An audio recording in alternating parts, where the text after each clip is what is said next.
Notre habitation. Donc, il s'agit de 2 mobil-homes placés en L. Pourquoi on vit en mobil-home? C'est complètement en adéquation avec le fait qu'on cultive de manière biologique la terre. Ça va à l'encontre pour moi de la protection de l'environnement. On ne peut pas trouver de mobil-home ailleurs que sur les terrains spécialement aménagés pour ça. Alors l'infraction qui est reprochée par la mairie, c'est installation de résidences mobiles de loisirs. Je suis catastrophé. Je ne comprends pas l'acharnement qu'on peut avoir alors qu'il y a des solutions.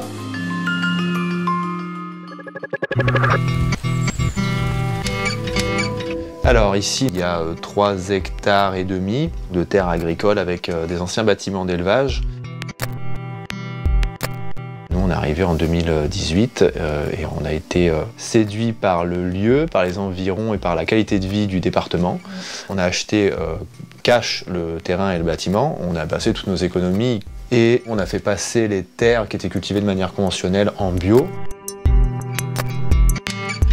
Ce qu'on a fait tout de suite, c'est qu'on est allé voir le maire du village, on lui a expliqué le projet. Il a accueilli ça avec bienveillance et on est parti vraiment en confiance dans notre projet en se disant bon bah c'est le rêve qui commence. Bon, voilà, ça a vite tourné court.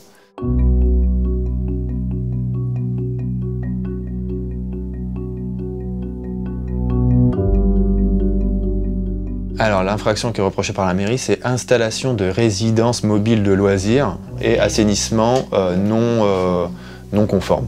Une petite souris.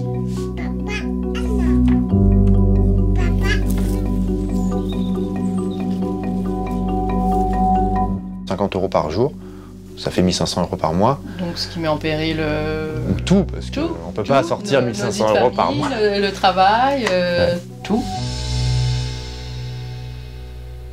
Ben voilà, du coup là on est à l'intérieur du bâtiment où on a aménagé notre habitation. Donc, il s'agit de 2 mobil-homes placés en L, rejoints par un sas de notre construction. Voilà, donc c'est une sorte de buanderie, voilà. Buanderie, stockage des bocaux, etc. Et là une partie plus salon, salle à manger, cuisine. Une autre chambre. Et là la partie enfant avec salle de jeu. Chacun leur chambre. Voilà. Et, toilette WC. Et voilà, c'est suffisant pour nous. Et en plus, c'est bien parce que c'est facile à chauffer. Ça, voilà.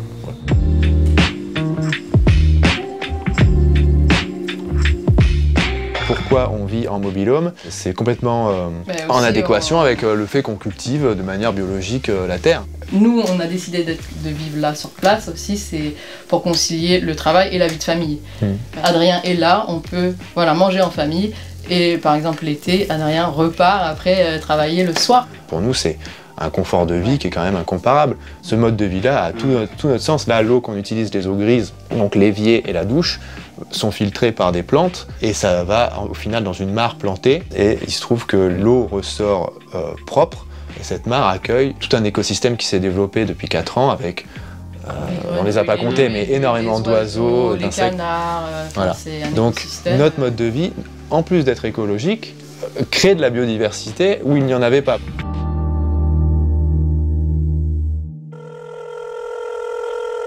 On ne peut pas trouver de mobil-home ailleurs que sur les terrains spécialement aménagés pour ça. Si chacun se met à déposer des structures légères un peu partout avec des assainissements dans le même cas de figure que M. Cano, on ne maîtrisera plus rien. Ça va à l'encontre pour moi de la protection de l'environnement. Ça, c'est une évidence. Et la protection du foncier agricole. Les maires sont des magiciens. On peut tout signer, ça je confirme. Mais moi, c'est moi qui me trouverai au tribunal après. Il y a les règles d'urbanisme. Il y a un moment donné, les règles, elles sont applicables à tous. C'est pas parce que M. Cano est maraîcher bio qu'il a des droits. Il y a plus de droits qu'un citoyen lambda. Moi, j'entends tout à fait un maire qui me dit « Votre situation est irrégulière, régularisez-la, je ne veux pas de situation irrégulière dans ma commune. » Ça, moi, j'entends, mais complètement, pas de problème. Le fait qu'il y ait un flou juridique à ce niveau-là, on trouve ça pas du tout logique, compte tenu du contexte global aujourd'hui. C'est-à-dire qu'on a besoin d'agriculteurs, on a besoin de local, etc.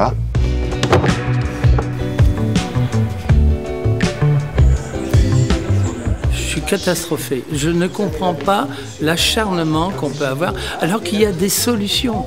Il y a des solutions, même légales. Il y a une possibilité de... Enfin, quelque part, il faut encourager les jeunes.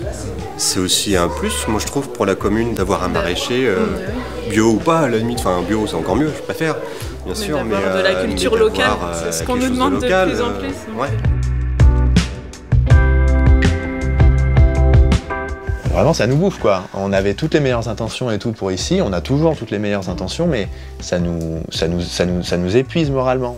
Mais c'est terrible de nous demander d'enlever ce qu'on a mis en place depuis 4 ans, parce que ça fait 4 ans qu'on est là. Voilà, on a fait ça confortable, à notre goût, avec nos moyens et tout seul. Nous, ce qu'on espère aussi par de notre combat, c'est que ça puisse faire un petit peu avancer les choses au niveau législatif, que ce type d'habitat-là, donc l'habitat léger, que ce soit mobil-home, caravane, yourte, carter, ce que vous voulez, aujourd'hui il y a une demande et il faut que ce soit pris en compte, il faut que les gens puissent avoir la possibilité de le faire. Ils ont envie d'être bien et de vivre en adéquation avec leurs valeurs. La sobriété, là on est en plein dedans. Les éco-gestes c'est bien, mais allons-y, faisons des actions concrètes.